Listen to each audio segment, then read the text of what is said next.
After helping to organize the first U.S. colored troops, Henry McNeal Turner became a delegate to the State Constitutional Convention in Atlanta and was elected as a representative to the Georgia State Legislature in 1868. Soon after, though, he was among 24 legislators who were expelled for the crime of being black. Here is an excerpt of his address to his fellow legislators denouncing the expulsions.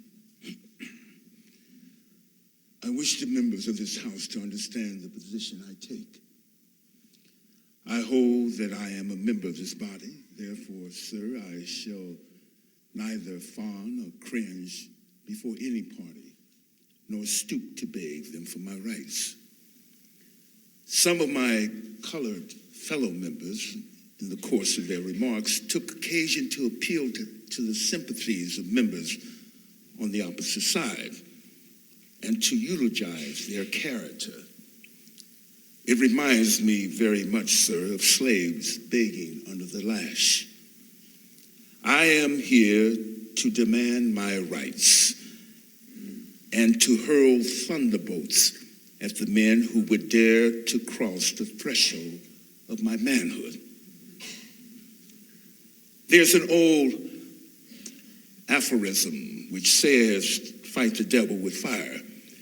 And if I should observe the rule in this instance, I wish gentlemen to understand that it is but fighting them with their own weapon. The scene presented at this House today is one unparalleled in the history of the world. Never in the history of the world has a man been arraigned before a body clothed with legislative, judicial, and executive functions, charged with the offense of being of a darker hue than his fellow men. Cases may be found where men have been deprived of their rights for crimes and misdemeanors, but has remained for the state of Georgia in the very heart of the 19th century to call a man before the bar and there charge him with an act for which he is no more responsible than the head which he carries upon his shoulders. The Anglo-Saxon race, sir, is the most surprising one. No man has ever been more deceived in that race than I have been for the past 3 weeks. I was not aware that there was in the character of that race so much cowardice. The treachery which has been exhibited in it by gentlemen belonging to that race has shaken my confidence in it more than anything that has come under my observation from the day of my birth. I tell you, sir, that this is a question which will not die today. This event shall be remembered by posterity for ages yet to come, and while the sun shall continue to climb the hills of heaven. I wish very much I stand very much in the position of a criminal before your bar, because I dare to be the exponent of the views of those who sent me here. Or in other words, we are told that if black men want to speak, they must speak through white trumpets. If black men want their sentiments expressed, they must be adulterated and sent through white messengers who will quibble, equivocate, and evade as rapidly as the pendulum on a clock.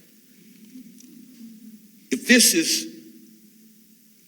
this be not done, then the black men have committed an outrage, and their representatives must be denied the right to represent their constituents. The great question, sir, is this: am I a man? If I am such, I claim the rights of a man.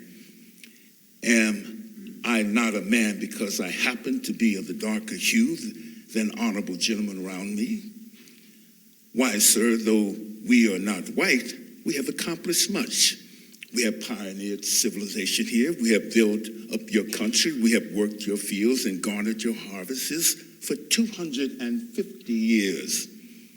And what do we ask of you in return? Do we ask you for compensation for the sweat of our fathers bore for you, for the tears you have caused and the hearts you have broken and the lives you have curtailed and the blood you have spilt? Do we ask retaliation? We ask not. We are willing to let the dead past bury the dead. But we ask you now for our rights. You have all the elements of superiority upon your side. You have our money and your own. You have our education and your own. And you have your land and our own too. We who numbered hundreds of thousands in Georgia, including our wives and families, have not a foot of land to call our own.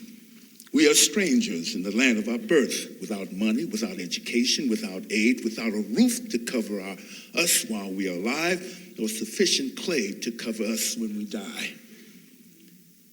It is extraordinary that a race such as yours, professing education, superiority, living in a land where ringing chimes call child and sire to the church of God, a land where Bibles are read and gospel truths are spoken, and where courts of justice are presumed to exist. It is extraordinary, I say, that with all these advantages on your side, you can make war upon the poor, defenseless black man.